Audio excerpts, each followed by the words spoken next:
Good morning, students.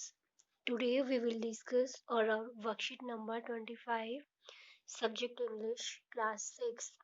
Date है आज की हमारी 23rd December 2020. First you have to write your name here, then you have to write here your class teacher's name. तो चलिए आज की वर्कशीट स्टार्ट करते हैं।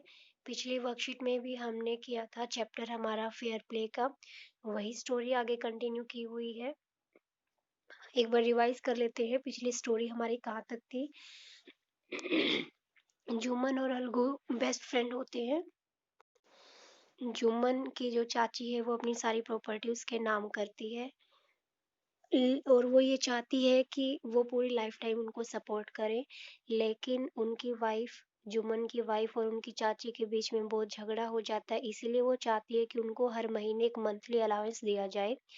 इसके लिए वो पंचायत रखती है जिसमें अलगू चौधरी जो है वो एक पंच बनते हैं और वो दोनों की बातें सुनते हैं। तो अभी आगे की स्टोरी देखते हैं क्या है। लेट्स कंटिन्यू और story. Read the story and choose the correct option. आपको स्टोरी को रीड करना है और करेक्ट ऑप्शन को चूज करना है। ये आपको पिक्चर दी हुई है, आप देख सकते हैं।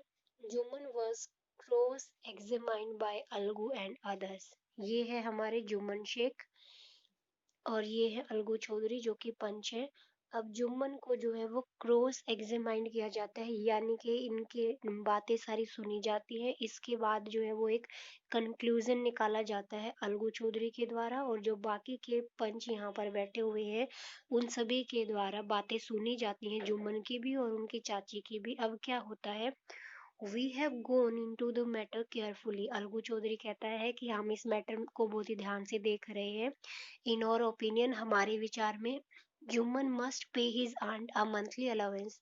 जुम्मन को अपनी चाची को हर महीने जो है कुछ खर्चे के लिए रुपए देने चाहिए, और else the property goes back to her, या फिर उसकी जो प्रॉपर्टी है वो वापस से उसके नाम करनी चाहिए।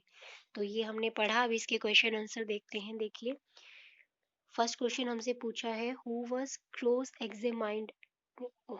एग्जामाइंड जुम्मन। जुम्मन को किसने क्रॉस एग्जामाइंड किया था? Algu and others. अलगू चौधरी जो पंच बने हुए हैं और जो बाकी के हैं उन सब ने किया था। सेकंड क्वेश्चन है हमारा, what was the decision of the panchayat. Panchayat का क्या डिसीजन होता है? पंचायत ये डिसीजन लेता है कि Jumman must pay a monthly allowance और else the property goes back to her. या तो महीने में उसको कुछ रुपए दे या फिर उसकी प्रॉपर्टी जो है वो वापस से उसके नाम करें। तो ये हमारे क्वेश्चन से आगे देखिए। Now the two friends were seldom seen together. अब देखो, ये जो फैसला हुआ है वो दोनों दोस्तों के बीच में हुआ है। अब उनकी दोस्ती टूट जाती है और उनको कभी एक साथ नहीं देखा जाता है। The bond of friendship between them was broken. In fact Jumman was Algu's enemy. अब क्या होता है कि जो जुम्मन होता है वो अलगू का क्या बन जाता है? दुश्मन बन जाता है। एंड वांटेड हिज रिवेंज, और उससे बदला लेना चाहता है। आगे देखिए, days passed and as ill luck would have it, Algu Chaudhary found himself in a tight spot.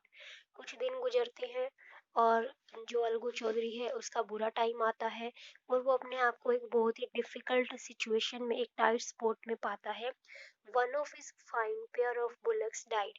उसके जो बैल होते हैं वो मर जाते हैं, दो बैल होते हैं। And he sold the other to Samjhu Sahu, और वो उनको एक व्यक्ति को बेचते हैं। समझू साहू उसका नाम होता है। A cart driver of the village. जो ये छकड़ा गाड़ी होती है ना, वो समझू साहू इसको चलाते हैं विलेज में। The understanding was that Sahu would pay the price of the bullock in a month's time.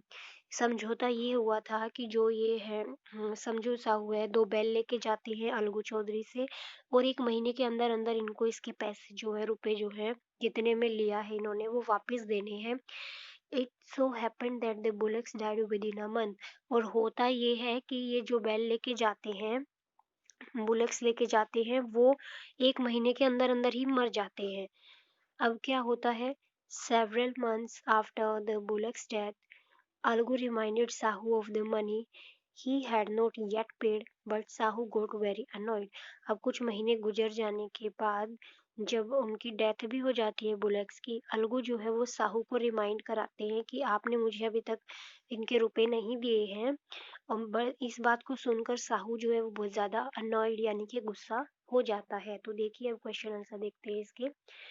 What problems did Algu experience? Algu के सामने क्या प्रॉब्लम आती है?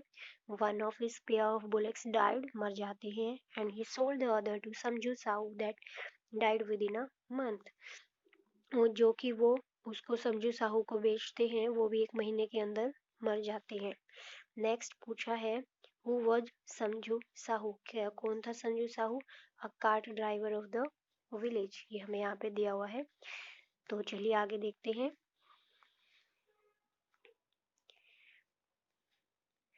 अब देखिए इन दोनों के बीच में बात होती है अलगू चौधरी और समझू साहू के बीच में।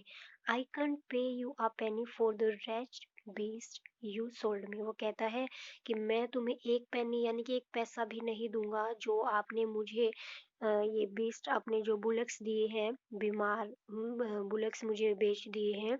He brought us nothing but ruin। इन्होंने हमें कुछ भी नहीं दिया पर हमें बर्बाद कर दिया। आई हैव अ बुलक, मेरे पास भी एक बुलक है। Use it for a month, आप इसे 1 महीने के लिए यूज करो। And then return it to me, और उसे मुझे वापस कर दो। But no money for your dead bullocks, but जो बुलक्स की डेथ हो गई है उनके लिए मैं आपको कुछ भी नहीं दूंगा। ठीक है, तो अब क्या होता है, Algu decided to refer the case to the panchayat. Algu अपने केस को पंचायत में ले जाना चाहता है।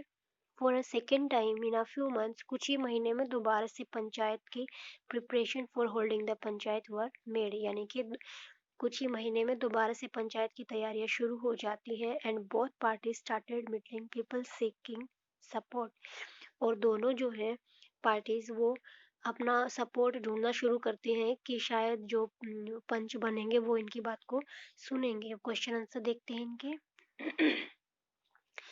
Circle the correct meaning of the following words, हमें जो है वो इसको करेक्ट वर्ड को चूज करना है और इसको टिक करना है, सर्कल करना है। फर्स्ट हमारा दिया हुआ है र्यून। र्यून का मतलब होता है बर्बाद कर देना, तो इसका आंसर हमारा हो जाएगा डिस्ट्रॉय और डैमेज।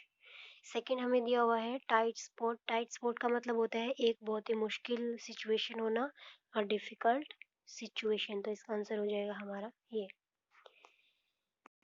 देखिए अभी आगे जो है हमारा कोविड से रिलेटेड मैसेज है। Keep maintaining physical distance of 6 feet और 2 यार्ड्स। हमें क्या करना है, जब भी हम घर से बाहर जाएं तो हमें 6 फीट की या 2 गज की दूरी आपस में बनाए रखनी है।